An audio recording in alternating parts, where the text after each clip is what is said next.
Chapter 5. Mandy Elizabeth was born in mid-September.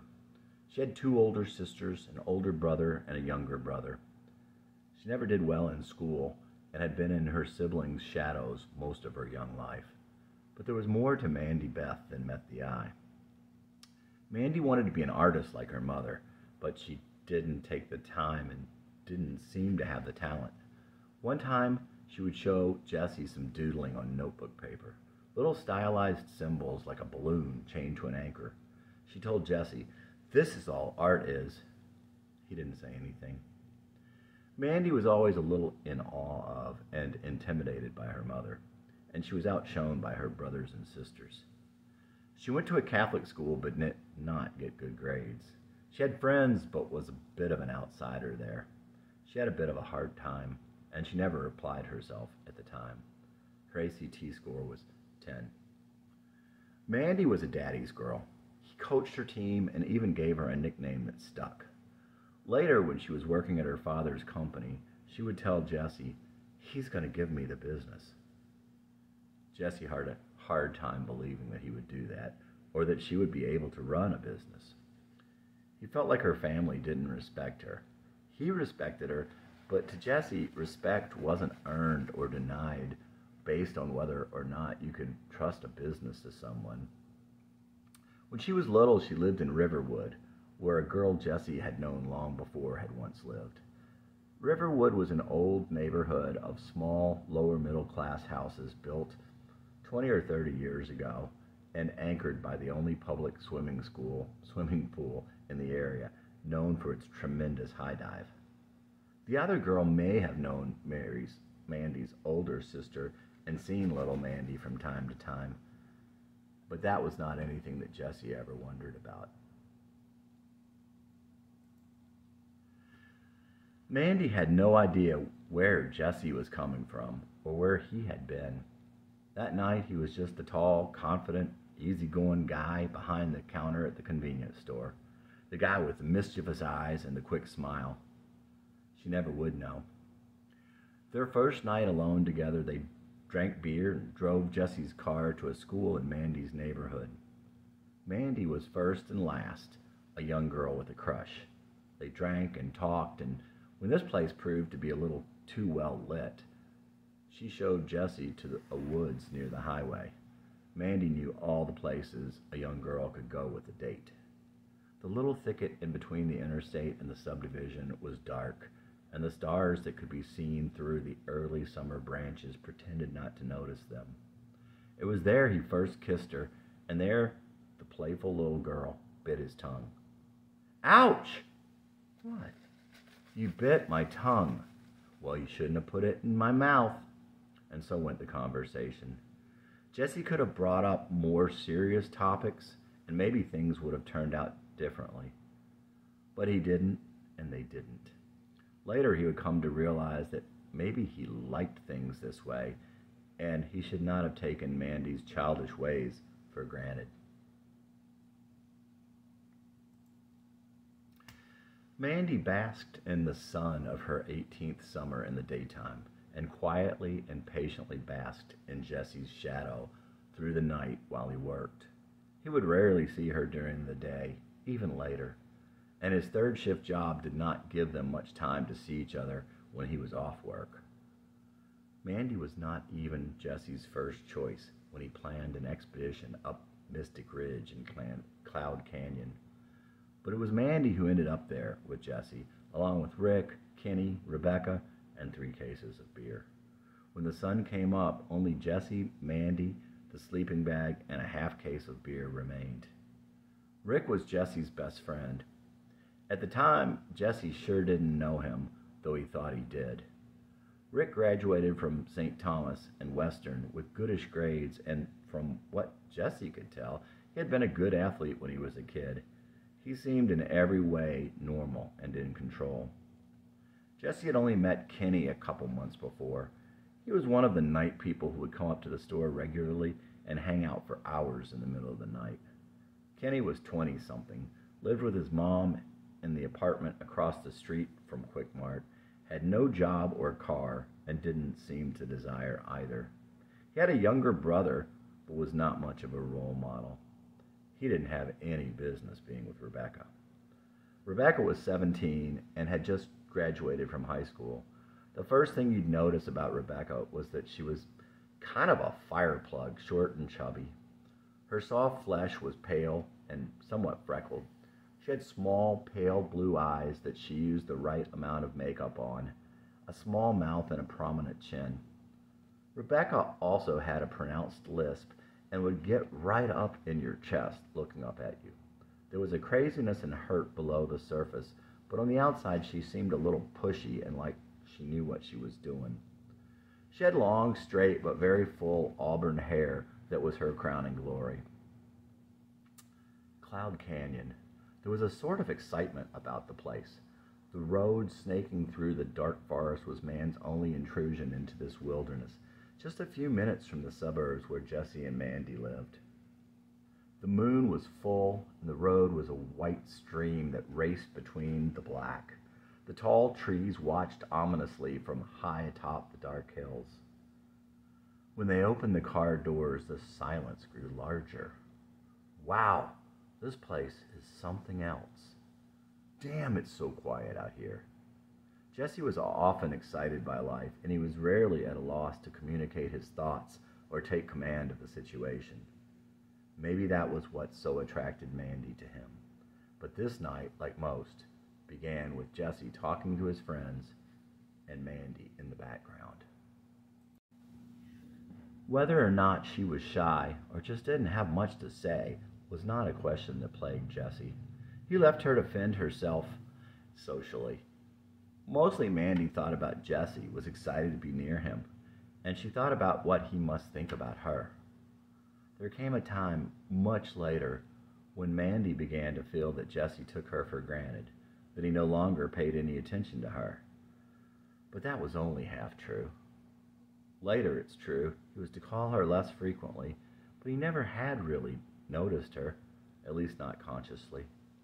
Up the twisting rocky path they climbed, while the flickering eyes of moonlight played hide and seek in the dense trees. Their laughing and timid voices raced ahead and out onto the flat dirt clearing that jutted out over the road, flowing silently far below. Jesse and his friends, Rick and Kenny, and Mandy's friend Rebecca chattered away, teasing and bluffy. Mandy always seemed to be concentrating on the task at hand, or in this case, laughing along, seemingly content not to make her thoughts known.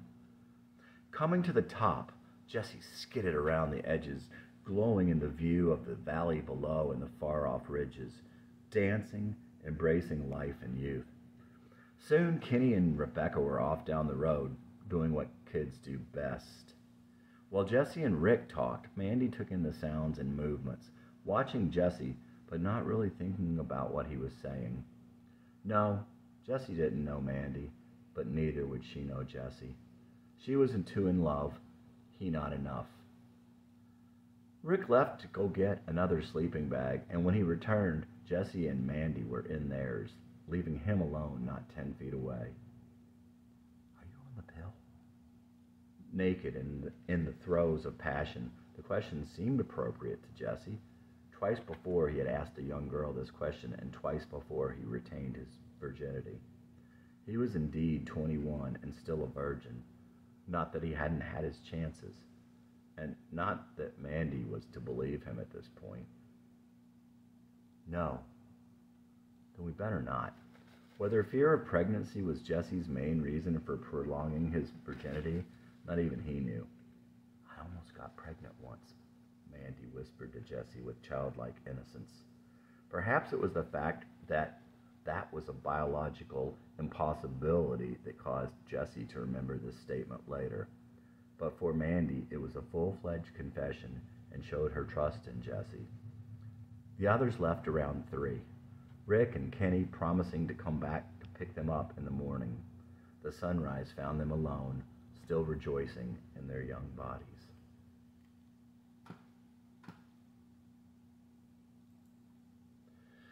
Rick and Kenny returned. The raggedy band walked back down the mountain minus 2.5 cases of beer and 1 pair of panties.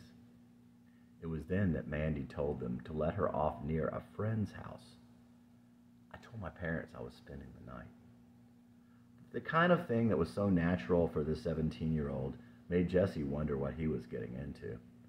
Perhaps he would have had an even clearer perspective of what he was doing if he knew then that Mandy had told her parents that he was 19.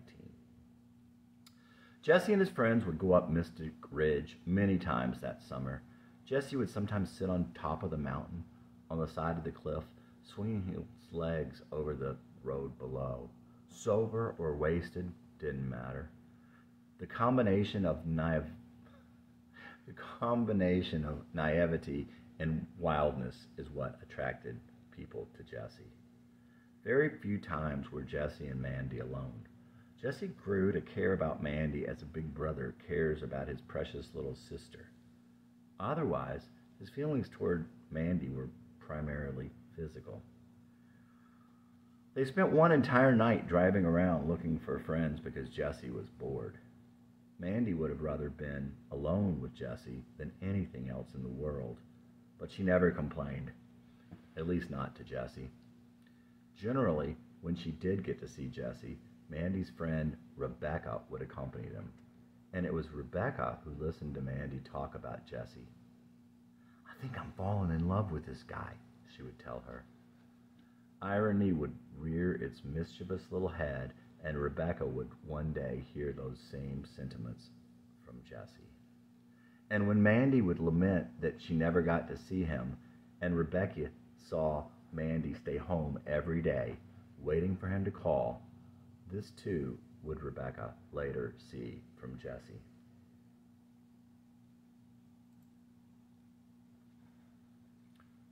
Butterflies. I loved you, the butterfly, but my love was a net. And the one who can't remember is the one it can't forget. I loved you for your freedom, but my love was a chain. My love burned fire for the sadness of the rain.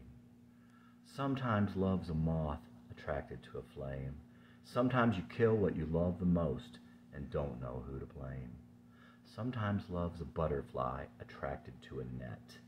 Sometimes you want a heart so bad, it's love that you forget.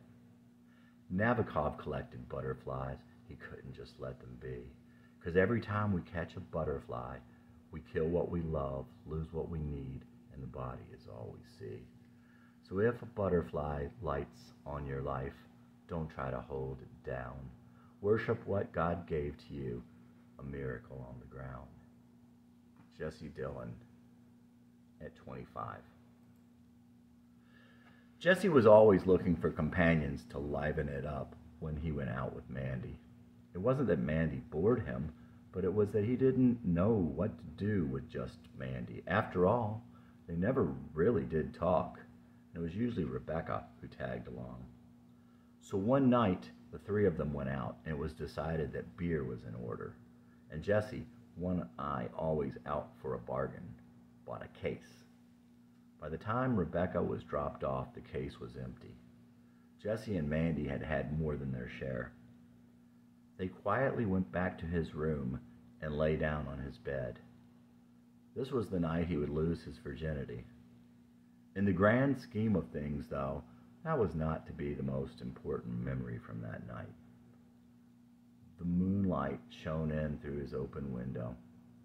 Jesse would never, as long as he lived, forget what he saw. As he looked down at Mandy, the moonlight illuminated her face, and he saw a beauty he had not noticed before. Yes, Mandy was beautiful.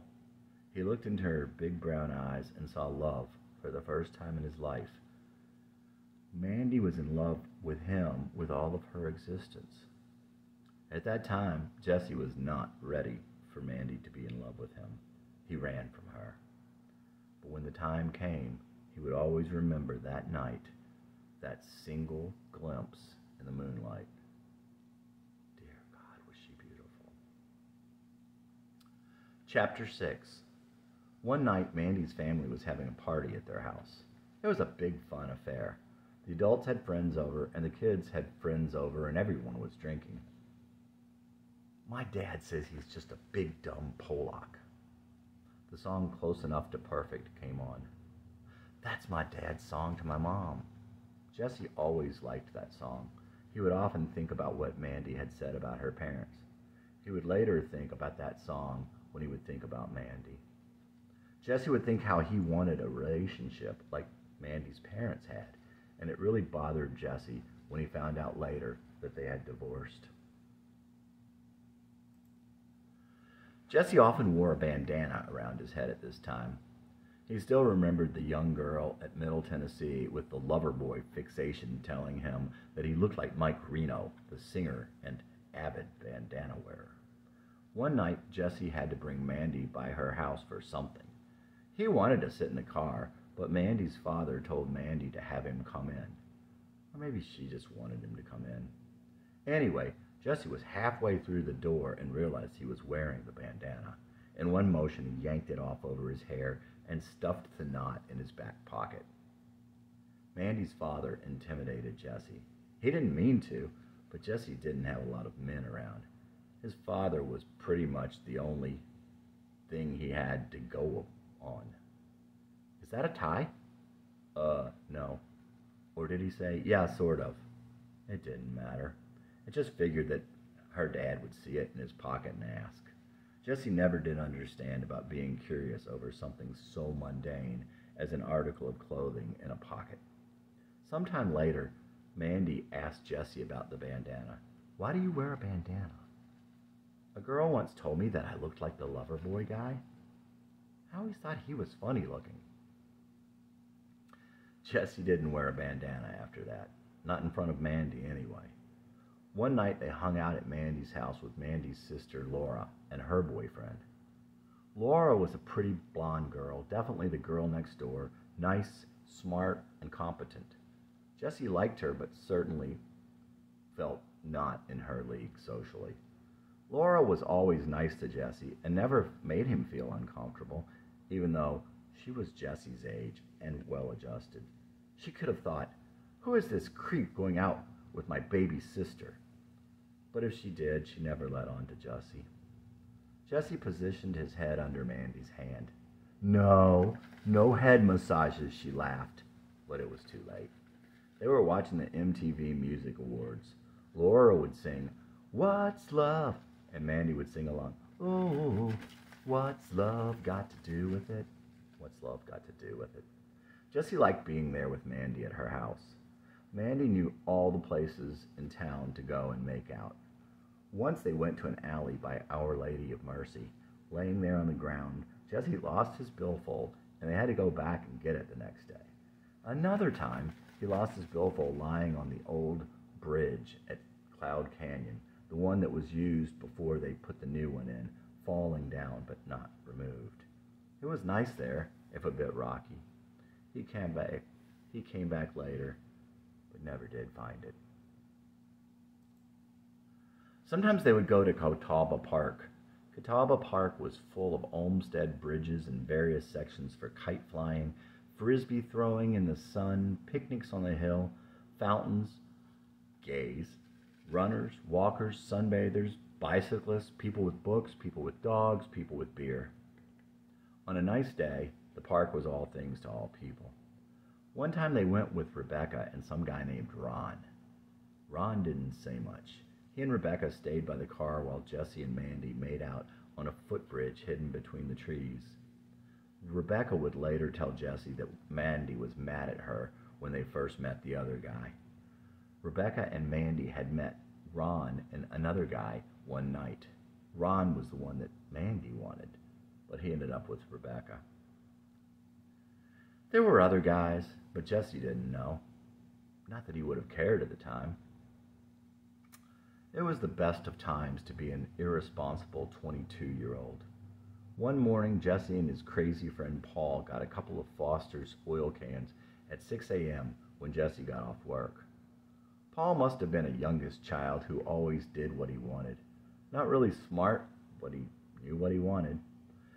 That usually involved his sports car, drinking, or smoking pot.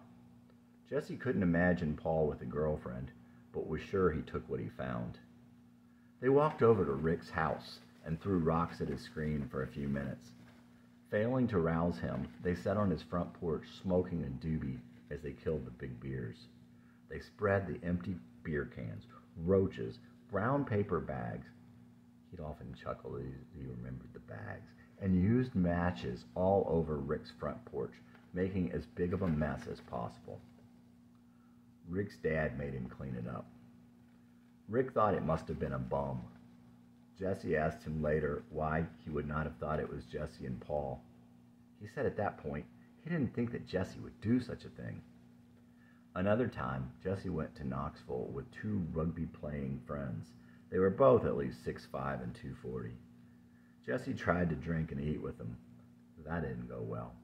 When they got home, they wanted Jesse to go to a party. He went to bed. It was still a time when Rick could say, America's favorite pastime, drinking and driving, and not be stoned as an enemy of society. Rick and Jesse drove up to Chattanooga to see the concert that never was, a collection of oldies groups that didn't show up. They got a 6-pack of Lowenbrau bottles for the trip down there. Rick drank beer on the highway at the rate of 3 per hour, so they needed 6 to get to Chattanooga.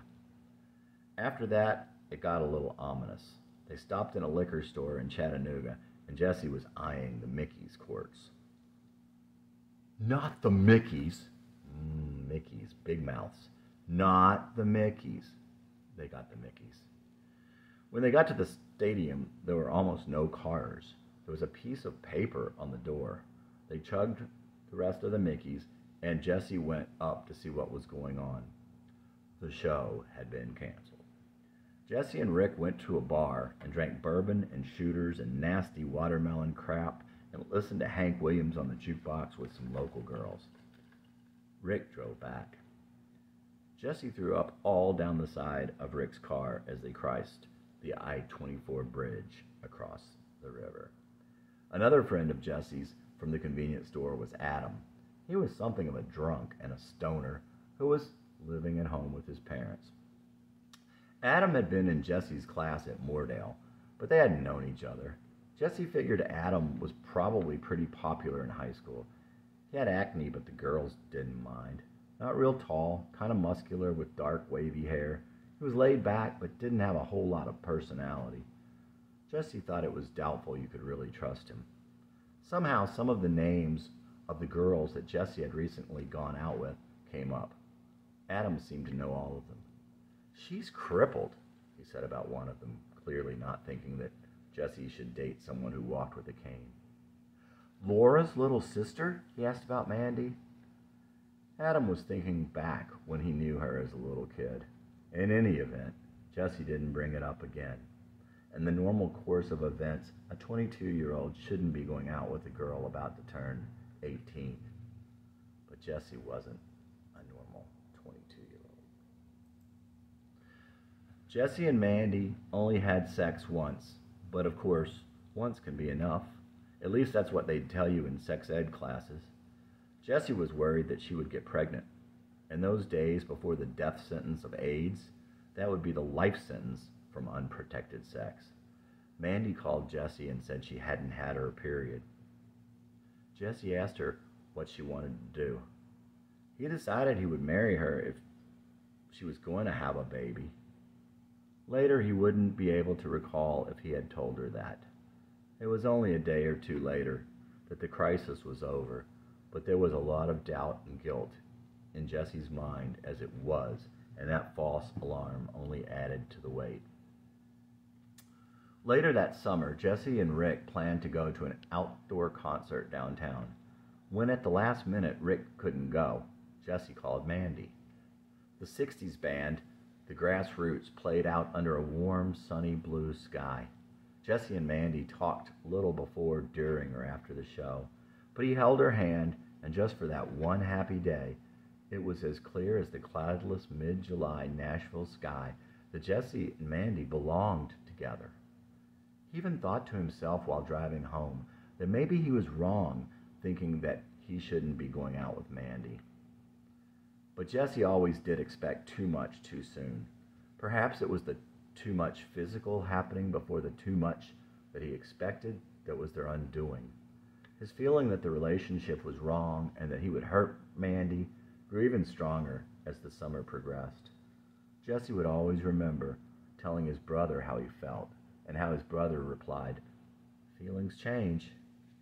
Jesse was so sure that his feelings would not change. Jesse re-enrolled in college for the fall, but this time he'd stay home.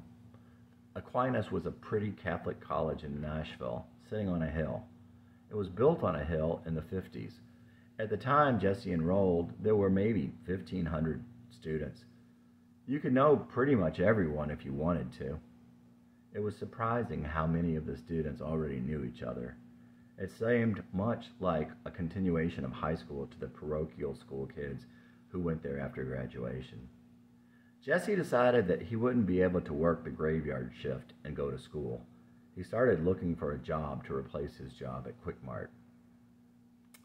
Rick had graduated from Western the previous spring, but still had not found a job. Giving up looking for a job in his field, he took a full-time job as a department manager at Macy's. Macy's was a clean, bright, upscale discounter. Unlike Kmart and Walmart, you wouldn't find merchandise piled in every conceivable walkway. The employees there were a mix of ages and backgrounds. It was big enough you could hide, but small enough you knew everyone that worked there. Jesse could work there part-time and his hours would be flexible. He gave his notice at Quick Mart. Not long after, Mandy's friend Rebecca also went to work there. Jesse was busy with school and work, and he seldom saw Mandy that September. But one Friday night they went out driving. Rebecca and two of Mandy's other friends went along. Jesse insisted that they stop at a graveyard just off the road. Across the field it sat, all forlorn, enclosed in a brick wall. He liked to tell people that his heart was buried there. He would have done well to go and dig it up, for this summer he truly needed it. When he would find it, it would be too late. Mandy and her other friends did not want to go in, so Jesse and Rebecca went in alone, yelling and screaming and playing around. When Jesse finally walked back to the car, Rebecca had her arms around Jesse, feigning a terrible fright. Jesse never noticed Mandy's silence on the way home. After Mandy dropped him off, she told Rebecca, "Don't you ever do that again." Shortly thereafter, she gave Rebecca the cold shoulder, and that was the end of their friendship.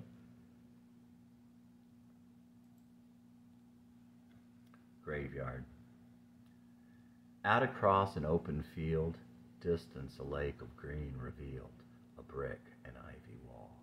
Closeness found an opening, a door upon the past. Inside there a graveyard, eternity so vast. And in an unmarked grave I dug, for I just had to know. Kneeling down I dug so slow, and at last I came upon the creature interred below. Disembodied I behold. I thought about my thinking, and certain I was mad. Beheld my heart and it still beating. I wondered good or bad. But over my shoulder there she stood, standing on the edge of coldness, looking down. Down upon my heart like a sign upon the wall. Down she had nothing left, knowing no one failed to fall. She did it for the love, but another bad love came first. And I did it for the love, but my love is to her. Jesse Dillon.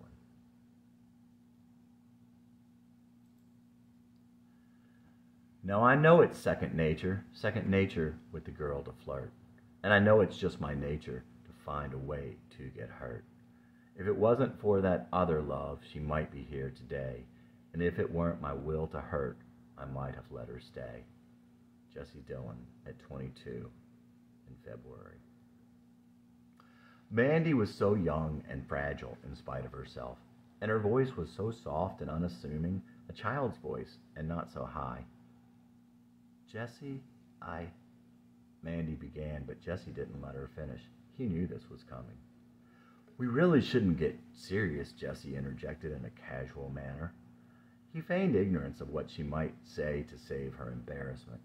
He wanted to protect her. He didn't want to hurt her. He never wanted to hurt anyone, even in those times in his life when someone would attack him.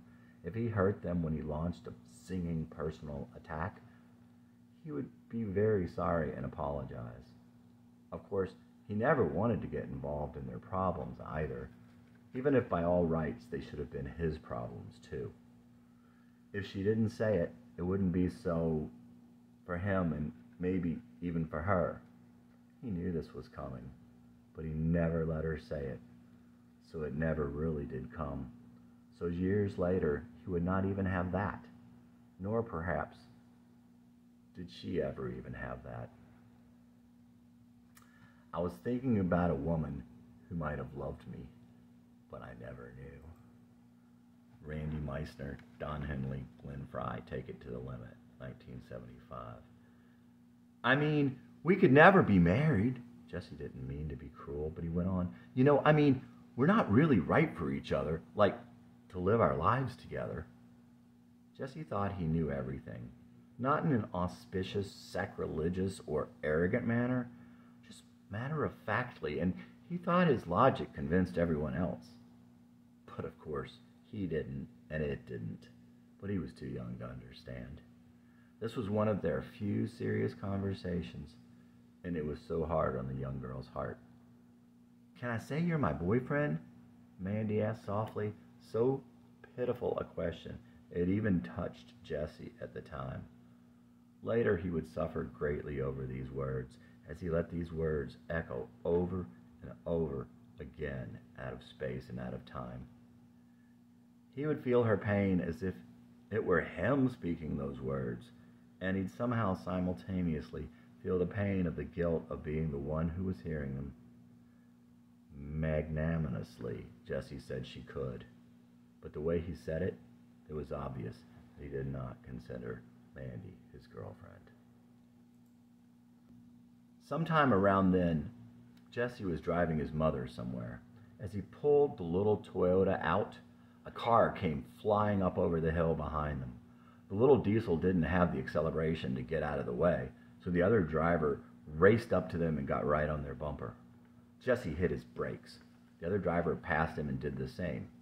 Jesse had to go off the road, passing him in the emergency lane to keep from wrecking. When they got to the stoplight, the other guy got off. He walked up to the car and Jesse rolled his window down. The guy punched Jesse in the eye, breaking his sunglasses, which in turn cut him under the eye. Jesse jumped out of the car. He looked at the shirtless, bobbing and weaving young lunatic, standing right there in the middle of the road, cars all around them. Jesse thought better of it and walked around to the back of the guy's car and got his plate number. The other guy jumped back in his car and sped off. Jesse had to get stitches for the cut. Jesse marched to a beat from a different drummer than the rest of us here. The irony was, he was so wrapped up in that realization that he never saw that Mandy also followed a similar beat. Jesse believed with all his heart in love at first sight and the notion of star-crossed lovers. Between these myths and his family about knowing and his fantasy about knowing everything, Jesse was completely sure that he could tell if he could have a meaningful relationship with a girl as soon as he met her. And Mandy's magic was youthful and lacked confidence. But the power was there in spite of Jesse's beliefs and outside of his perception. And time changes all. On Jesse's behalf, it must be said that he was trying to remain true to his muse. He refused to compromise or settle for anything less than the perfect love he sought, his other half somewhere, under the same sky, dreaming the same dreams. If he settled, the magic would die, and the story would end too soon. His tragic flaw was in his failure to see her when she finally appeared. Mandy turned 18 in September. Rebecca accusingly asked Jesse what he was going to get her. As October arrived, Jesse belatedly took Mandy out for her birthday. Sadly enough, this would be the only time he took her out in the 4 months he had known her. All day, Mandy anxiously shopped for just the right sweater to wear that night. She found the perfect black sweater that brought out her hair and her eyes. She spent more than Jesse did. When they got to the restaurant, a girl that Jesse knew pushily asked if she could sit with them until her friends arrived. A girl who had once stood him up. Jessie asked Mandy if it was okay. All she had wanted was to be alone with him, but she couldn't object to anything Jessie asked. Sure. When they got back to Mandy's house, she was a little child in her happiness to be alone with Jessie. Mandy told him she was going upstairs to change into something more comfortable. Sweet and ironic coming from this 18-year-old who looked so cute in the silk nightshirt she came back down in. It had been a birthday present from her older sister, and Mandy had been waiting to wear it for Jessie. Jessie still might have staved off disaster at that time, but it was his last chance. That night was the crossroads. Mandy still truly loved Jessie, and still he strung her along, even if unintentionally, and even ever more apprehensively. It was to be their last good night together. Deep down, Mandy knew that it couldn't go on much longer.